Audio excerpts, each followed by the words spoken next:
വളരെ വളരെ സൂക്ഷിച്ച് വേണം ഇളക്കാനായിട്ട്. ഇപ്പം ഞാൻ ഈ ബാറ്ററി വലിച്ചാണ് ഇളക്കാൻ പോകുന്നത്. ഈ ടൈപ്പിൽ വരുന്നതെല്ലാം നമുക്ക് ഈ ഗ്രീൻ കളർ പിടിച്ച് വലിച്ചാൽ മതി, ഇളകി വരും. പക്ഷേ ഇങ്ങനെ ഞാൻ വലിക്കുമ്പോൾ, ഞാൻ ഗം റിമൂവർ ഒന്നും ഒഴിച്ചിട്ടില്ല, ഇങ്ങനെ വലിക്കുമ്പോൾ നമുക്ക് ഈ ബാറ്ററി എന്തായാലും ചെറുതായിട്ട് ചളുങ്ങും, ഒന്ന് വളഞ്ഞൊക്കെ ആയിരിക്കും വരുന്നത്. അത് കഴിഞ്ഞാൽ നമ്മൾ നോക്കും. അങ്ങനെ വരുന്നൊന്നും വലിയ ഡാമേജസ് ഒന്നും ആർക്കും വന്നായിട്ട് ഇതുവരെ ഇല്ല. എനിക്കും അങ്ങനെ ഡാമേജസ് വന്നിട്ടില്ല.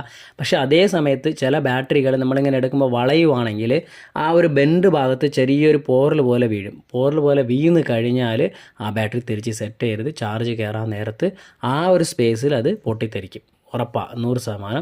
അപ്പോൾ നിങ്ങൾ മാക്സിമം ഗം റിമൂവർ യൂസ് ചെയ്യുക. ഗം റിമൂവർ ഒഴിച്ചിട്ട് ബാറ്ററിക്ക് വലിയ ഡാമേജ് വരാത്ത രീതിയിൽ ഇളക്കാൻ നോക്കണം. ഇപ്പോൾ ഗം റിമൂവർ ഒഴിച്ച് കഴിഞ്ഞാൽ ആ ഗമ്മ്, അതായത് ബാറ്ററിയുടെ അടിയിലുള്ള ഗമ്മ് മെൽറ്റായി കിട്ടും. അന്നേരം നമ്മൾ ഇളക്കുമ്പം സിമ്പിളായിട്ട് ഇളകി വരും.